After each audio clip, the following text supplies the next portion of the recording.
Halo, Assalamualaikum warahmatullahi wabarakatuh. Selamat datang kembali adik-adik semuanya di channel Cinta Edukasi. Pada kesempatan kali ini, saya akan bahas mengenai unsur dan pola kalimat. Nah, tapi sebelumnya, bagi yang belum subscribe, silahkan subscribe dulu channelnya dan aktifkan notifikasinya biar kalian bisa tahu kalau aku bikin video yang terbaru.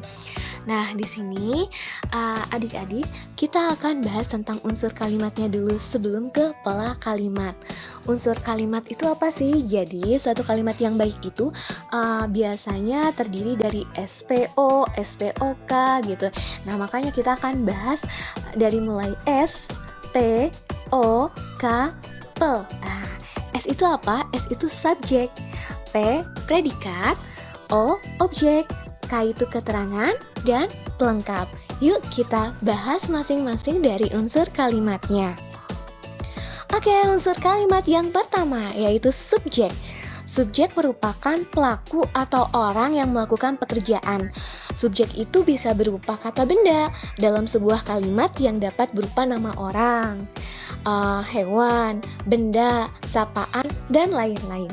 Nah, di sini aku kasih contoh ya. Di sini yang bercetak tebal itu berarti subjeknya. Contohnya, Kak Jupe sedang lomba memancing. Kak Jupe di sini adalah subjek ya, teman-teman. Nah, next kita ke unsur yang kedua yuk. Nah, unsur yang keduanya adalah predikat. Predikat merupakan unsur kalimat berupa kegiatan yang dilakukan oleh subjek. Predikat biasanya berupa kata kerja, misalnya mencuci, memasak, menyapu, berenang, dan lain-lain.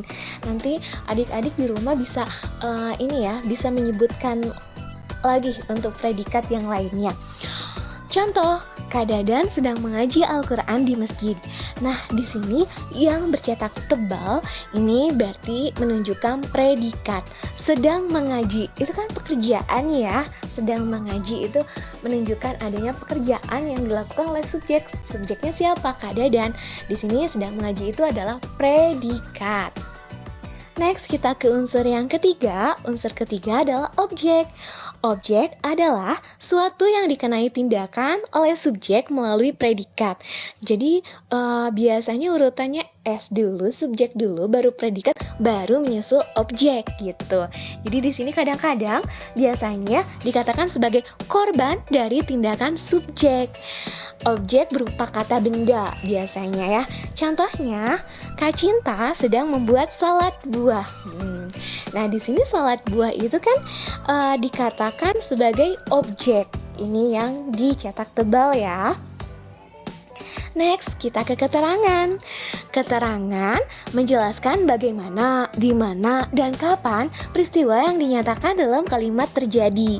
Keterangan bisa diletakkan di depan maupun di akhir kalimat. Nah, tergantung konteks kalimatnya ya adik-adik.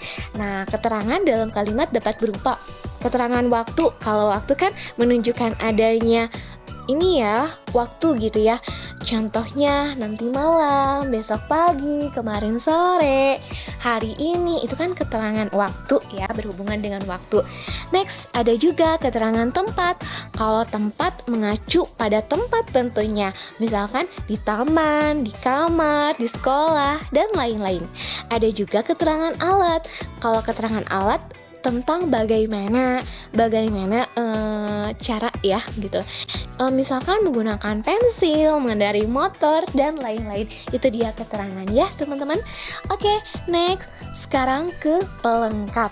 Unsur kalimat yang melengkapi unsur-unsur lainnya untuk menjelaskan atau menambahkan arti. Biasanya terletak setelah objek atau predikat yang diikuti kata yang.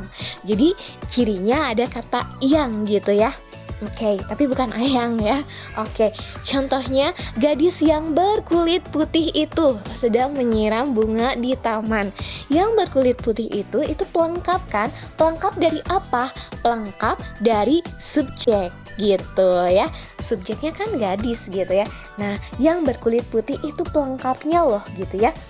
Nah, itu dia unsur-unsur dari kalimat. Ada subjek, predikat, objek, keterangan, sama pelengkap. Sekarang kita next ke pola kalimat. Pola kalimat itu ada banyak macamnya, tapi di sini saya akan bahas mengenai pola-pola kalimat, beberapa pola kalimat ya. Yang pertama itu SP, berarti ini subjek predikat. Contohnya Neng Cinta membaca. Neng Cinta di sini subjek, membaca itu predikat.